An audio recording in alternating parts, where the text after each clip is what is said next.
Stephanie often assisted with watching the girls, and that arrangement meant the toddlers spent much of their time between their mother and their grandmother.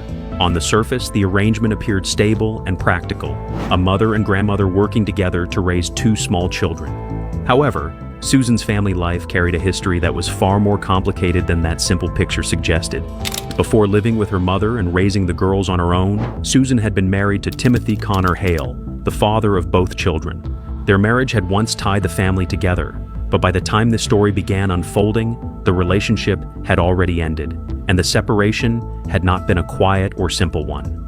According to Susan's later descriptions of that time, the relationship had been tense and unpredictable, and she spoke about Timothy as someone who struggled with anger and instability. She said there had been arguments and frightening moments during the marriage, and at one point she had even sought legal protection by filing for a DV injunction against him. But by the time the events of June 2023 took place, Timothy was no longer part of the household where the girls lived day to day.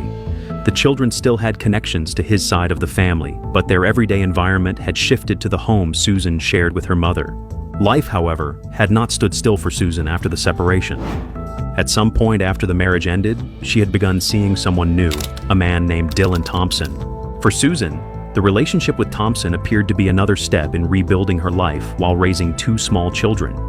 And in the days before everything changed, those relationships and the time the children spent moving between them would become an important part of the story that was still unfolding. And long before the emergency unfolded inside that car, there had already been moments that quietly suggested something in the household was not quite right.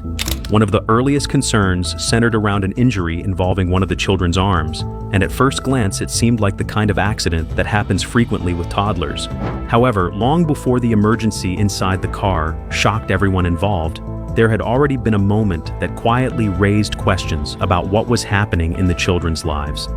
At some point earlier in June, one of the girls had been taken to the hospital because her arm was clearly injured, and according to Susan, the cause seemed straightforward. She explained that she had witnessed the child fall from a bed, and she believed the fall had caused the injury. The story she told sounded familiar enough to anyone who has spent time around toddlers, but when doctors at the hospital began examining the child's arm, their findings immediately introduced a detail that did not match the explanation Susan had given. Medical staff discovered that the child's left arm was fractured, and after reviewing the condition of the bone and the healing process already underway, the doctor delivered a conclusion that changed the entire context of the injury. The fracture was not new. According to the medical assessment, the injury appeared to be roughly 10 days old. That meant the fracture could not possibly have been caused by the fall Susan had just described. The timeline simply did not match.